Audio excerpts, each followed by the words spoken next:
Welcome to Interview from Mexico.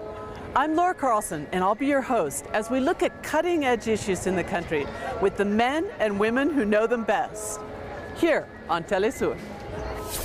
As the government of Enrique Peña Nieto faces a social and political crisis, the Permanent People's Tribunal has released its findings after 3 years of work in Mexico.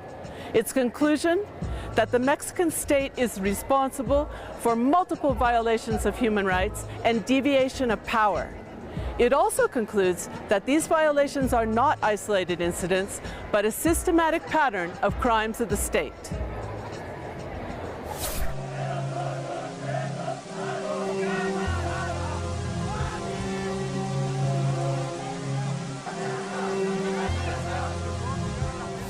To talk about this process, we're in the National Pedagogic University, and we're very pleased to have with us here Ramon Vera, editor of Hojarasca, of GRAIN, the international organization, and a member of the support group of the Permanent People's Tribunal, and Tatiana Cole, a professor here and also a judge of the education hearing of the People's Tribunal. Thank you so much for being with us here on Interview from Mexico. Thank you very much. Thank you very much. Now, I wanted to start out with this sentence because it's really a very strong indictment against the Mexican state itself. And one of the concepts at the key of this indictment is the idea of deviation of power, which includes abuse of power but goes way beyond that. Can you tell us a little about this concept? Well, deviation of power is a hard concept in other countries, we know. It's a new term. Basically, what we're proposing is a part of the accusation in the Mexico chapter. And we insist it's not important not to confuse it with abuse of power. We are saying that the state, instead of following its mandate in the Constitution, it starts to operate, opening up room for maneuvering for corporations, and at the same time, with its whole judicial and legal apparatus, and even with the executive branch, because it includes public policies, begins to obstruct institutional channels that would allow people to access justice. So the people can defend themselves through institutional channels. There is a sidelining, immediately into illegality.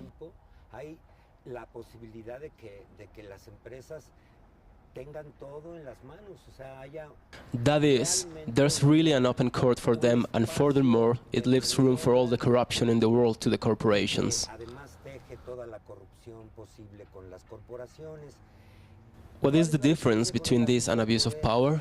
I think it's important. Abuse of power would be a case of deviation of power. That is, it's something more incidental. It's something that occurs from time to time within this systematic structural situation. This ongoing and explicit system, designed not just by the same state, but in combination with, of course, the corporations, and also including even international organizations. So we're really talking about something that's structural. Well, Tatiana, how is this reflected in the area of education? In the area of education, there's an example that Ramon would agree is very clear. The last educational reform that Peña Nieto did, just starting out in the first month after taking office, he launched the educational reform. It was one he was very interested in. It had a very clear objective, the complete control of the workers. Teachers are workers like the rest of the workers in the country, and they're under the federal labor law. So when the heart of the reform was to create an exception in labor law for education workers And education workers have a long history of fighting for their labor rights, too. Yes, that's exactly why. So that's why they aim to create a legal constitutional instrument. For example, by placing the word evaluation as a constitutional principle. I don't think there's anywhere else in the world, any constitution, where evaluation is part of the educational process. So they put evaluation in as a constitutional principle. And whoever refuses the evaluation or flunks the evaluation can be immediately fired. So this completely violates the federal labor law. It annuls the rights of workers that they've always had. So this is the situation. You can't refuse it because it's in the Constitution that they apply to you, and you've lost the rights that other workers have.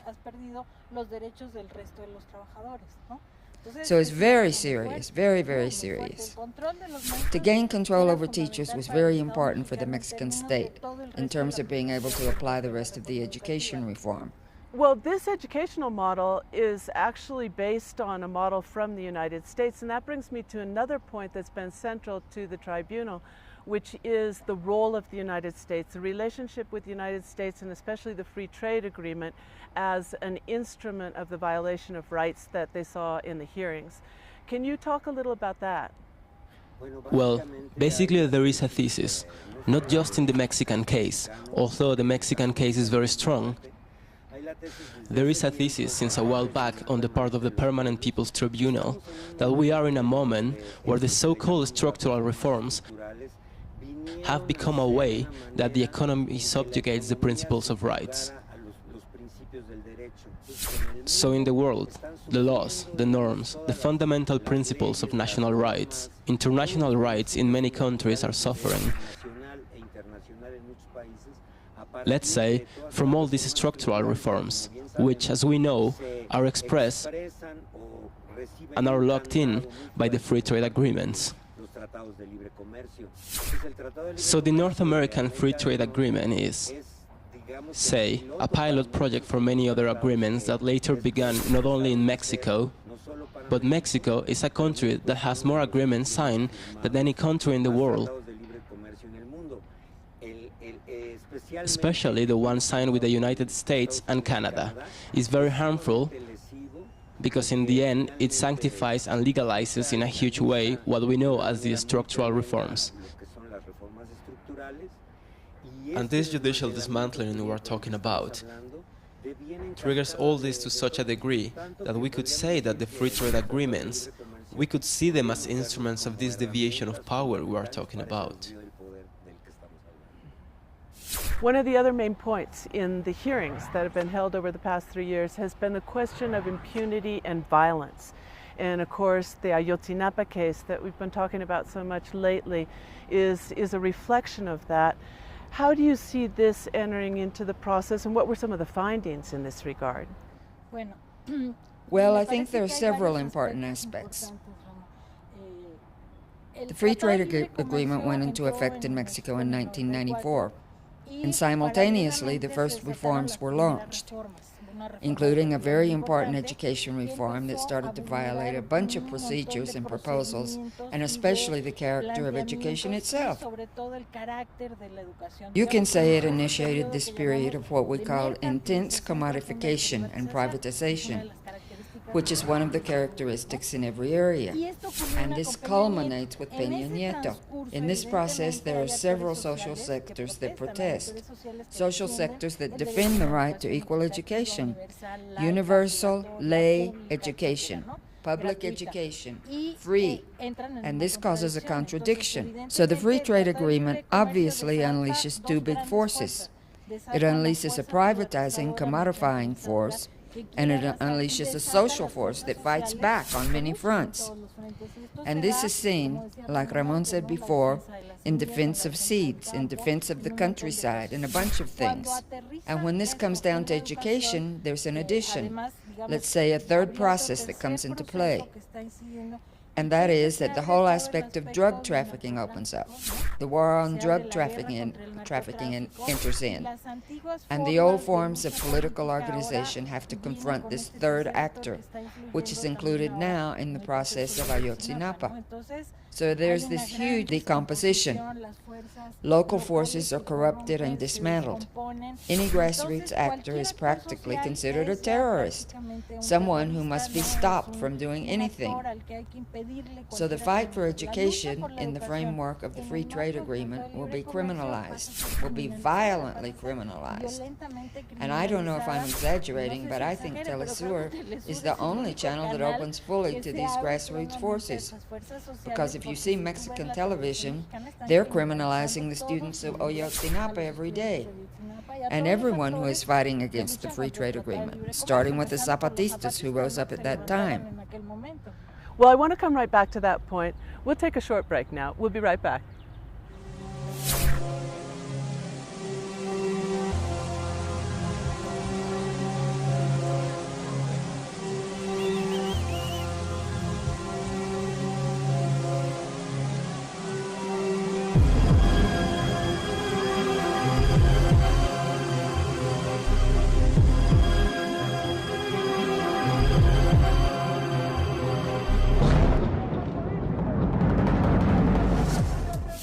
Let's talk a little about the history and the process of the Permanent People's Tribunal.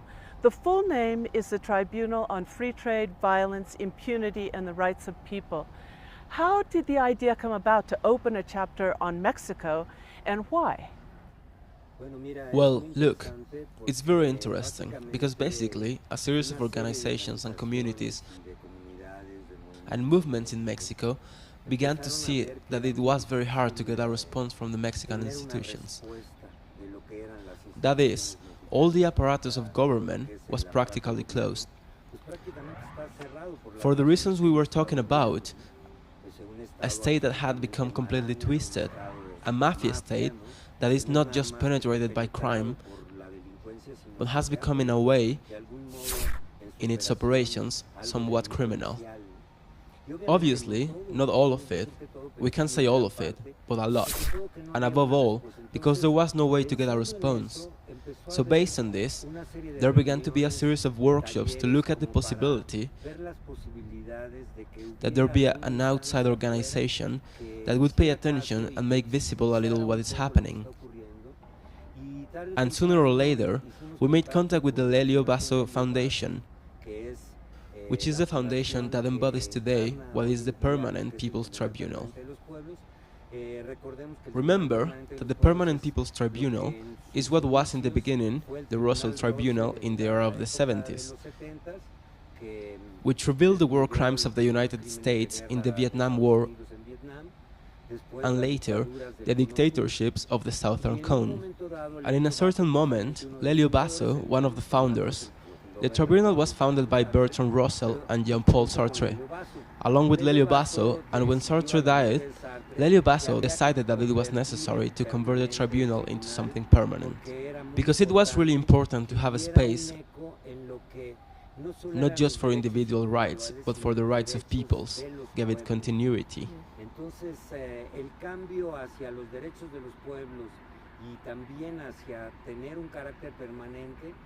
And now it's an ethical tribunal of conscience, which is to say it's not binding, and that's important to take into account. We can say that it is a self-supported tribunal on the global level. It has no ties to any government or international organization.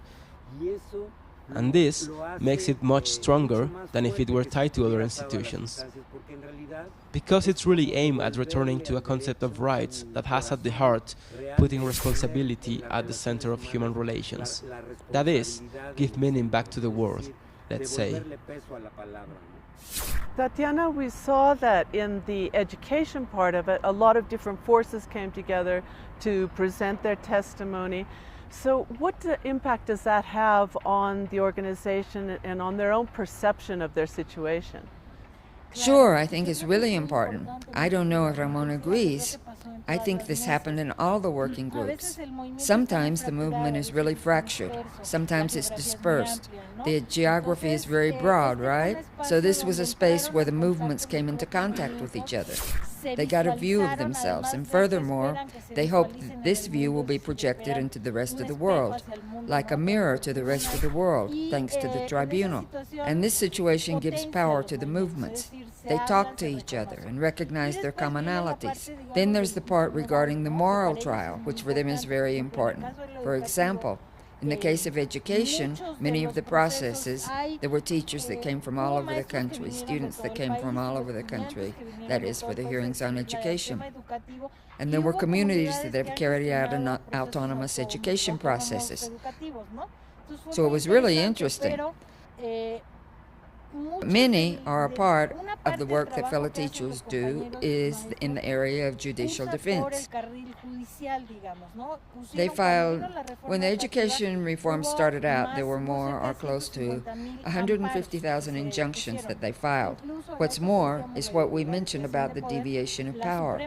The Supreme Court decided to postpone the possibility of injunctions, barring this kind of protest by the teachers, who were arguing that the reform was a violation of their labor rights. So the Supreme Court decided to paralyze the injunctions and so closed off the legal channel. So the tribunal, in a way, implied recovering in an international forum, a trial of conscience that could have an impact. So I think this is its importance. And well, the number of cases brought were really a lot in this sense. The tribunal also happened just days after what happened in Ayotzinapa.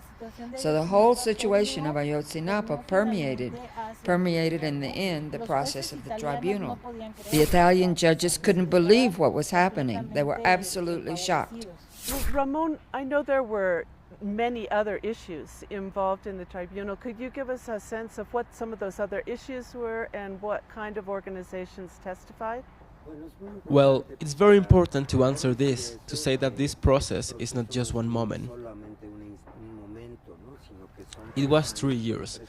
3 years of work that just ended in these 3 years. Basically, 10 hearings were held.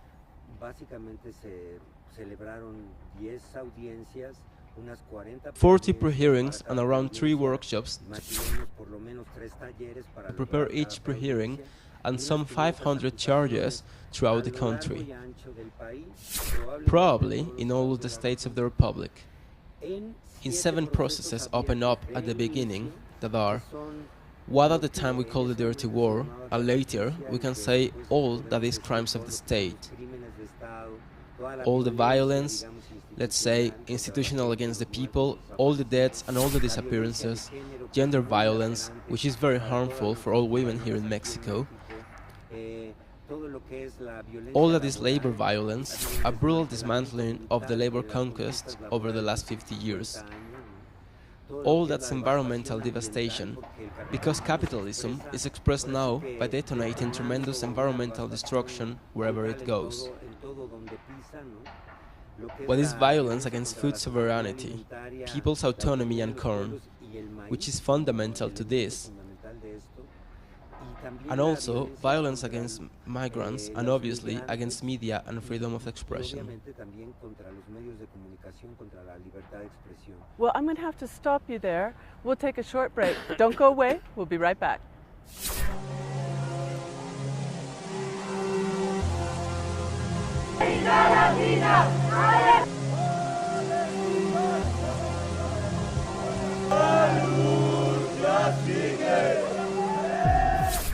Welcome back. We're talking about the Permanent People's Tribunal with Tatiana Cole and Ramon Vera. Tatiana, there were over 500 cases presented in the course of these hearings. Were there any surprises or anything surprising about this process? For us Mexicans, maybe there wasn't anything all that surprising because I think we're immersed in these processes of decomposition.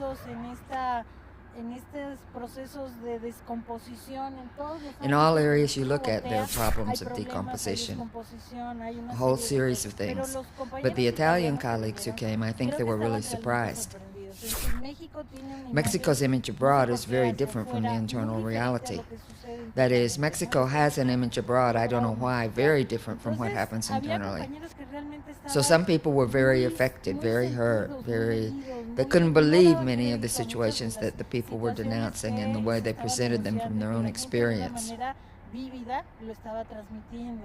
So you're referring to the Italian judges? Yes, the Italian judges who came because, of course, it's an international tribunal. The Italian judges were really, well, in the case of Ayotzinapa, they were devastated. They didn't understand. They said to us, but how can this happen? Explain to me, how can this happen in the 21st century? Well, Ramon, there were many cases presented. What do you think the impact of this whole organizing process will be on the movements that participated? You see, there's a very large current that precisely the specialists in liberation pedagogy here talk about. that emphasizes the value of expressing what is happening to you from your own experience. And part of the process of the tribunal has been that the people organized can express what's happening to them, can understand the conditions they're living in, can list and evaluate the offenses they are suffering and the attacks they are receiving. And on the basis of this, they can establish a condition that we have said a lot is not exactly a victim. Of course there are victims, but you can convert your condition of victim to the condition of a plaintiff. And so, the legal situation is very direct. You are presenting your complaints directly in front of a body of, let's say, of persons, a group of people that comes from abroad and holds up a kind of a mirror as a moral authority. And then people understand that they're not crazy. And then people understand that they're not crazy.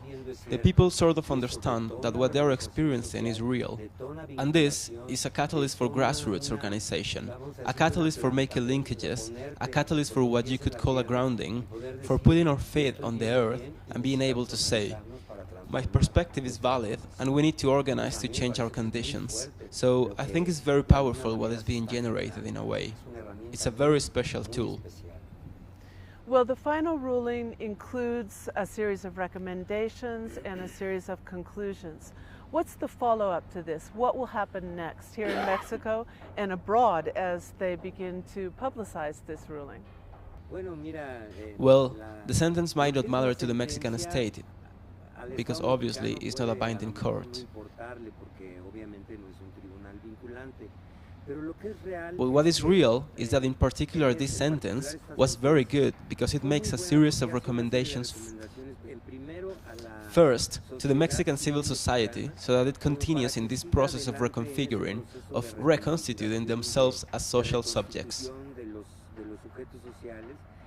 And on the other hand, it even dares to say that it's important to re-establish the Mexican state.